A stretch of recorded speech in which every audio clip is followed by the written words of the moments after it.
Ada rahasia iki. Iki komentar nang sesuk piye? Aku narik awakmu tekei. Ganti ditekoni. Jamu rahasia iki kowe ngambil buka omong aku iki. Aku tekon ngono tok ae aku iki. Maksude dimulaine sesuk ngono karepe toke. Lu ngono to dhisik kowe cara ngomong. Aku gak ngemasalah ngomongne sesuk aku. Saiki. Jamu rahasia kowe ngambil buka omong aku. Aku ngandel lak jamu rahasia iki. Oh gak kan dipamer-pamerne wong ngono lho. Nek aku gak kowe. Kudu ora iki pamer-pamer gak kenek kuwi. Iku gak ndrawasi nyawakku dhewe ringko ngenah pegak kowe. Iya. Kowe sik pengen ndek kancaku apa gak kok tekon. Ana Lah sik pengen kudu manut omong aku. Wis, witek iki omong aku iki ngono. iki lho Dok, gule sing terakhir Dok. Pak pojok iki. Kaya ngene sel dimasak. Kowe coba gak ngengkel ae kowe iki.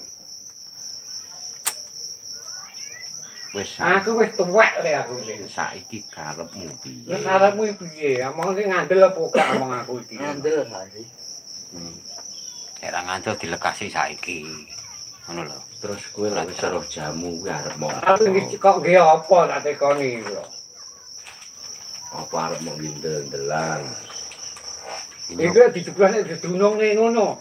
Iku sing anu ya awakku dhewe ngono lho. Nek apa gak Resiko iki Iku ning awakku dhewe resikone ora nyang kowe ngono lho. Ini berat kok iki masalahe. Ngono lho. ora nek nggih sembrono. Lek kowe bingung ya manuta. Wis mesti aku apa sing ditekoni iki. Masalah iki urung wayahe. Kowe rong wayahe ngono kuwi. Kuwi lakone suwi. Yo urung kuat. Yo urung kuat rong wayahe yo ngono lho.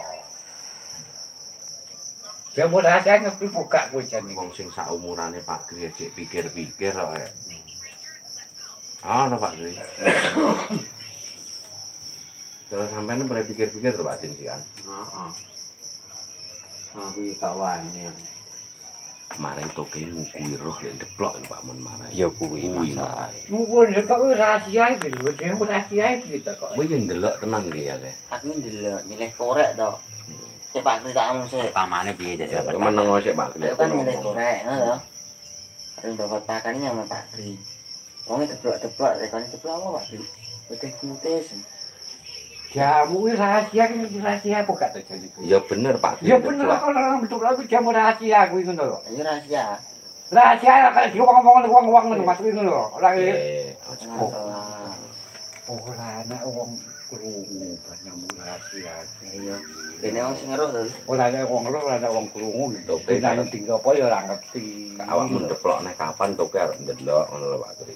Aku wis gak ndeplok neh aku. Terakhir pisan. Itu kan ngomongin ngono apakah dadi cangkem to ya. Aku terasa cangkem ngene kemarin. Sajane awakmu ngomong ngono ya moh sajane. Emoh jane musuh-musuh ngene iki jane. Emang cangkem kuwi. Nek wong salat bengi. Awakmu misuwi wonge ya ora misuwi omongane, tapi kok kebacot men digenane ora. Digenane kaya kan pas ora genah ae ngono panggang ngono. Ini lagu genane terus kok genah jane. Alon-alon aku ngomong iki jane.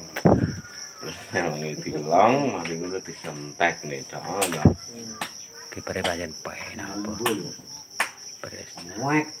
Delep. Jane ki menungsa kok duduk jane di omong ayo kan kurang jelas itu jane. Bocah. Bingung kok. Bocah iki lek mbok ketaki malah ora dong, malah bulet.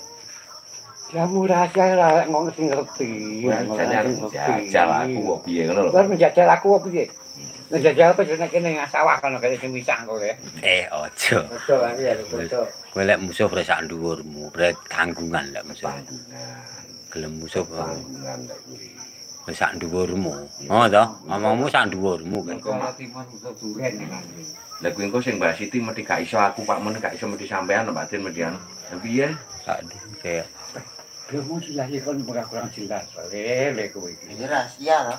Rahasianya wis sing ngeruh kok awakku dhewe sing ngeruh iki ngono lho. Gak maksudnya kok sampai ngurus sih jane. Kok sampai ngurus sih jenenge aku nyapa tekoni lho. salahku ya. Salahku apa aku ora kaya bojomu. Ya rapi. Aku jamu, gawe jamu ya ora ngakon kawakmu.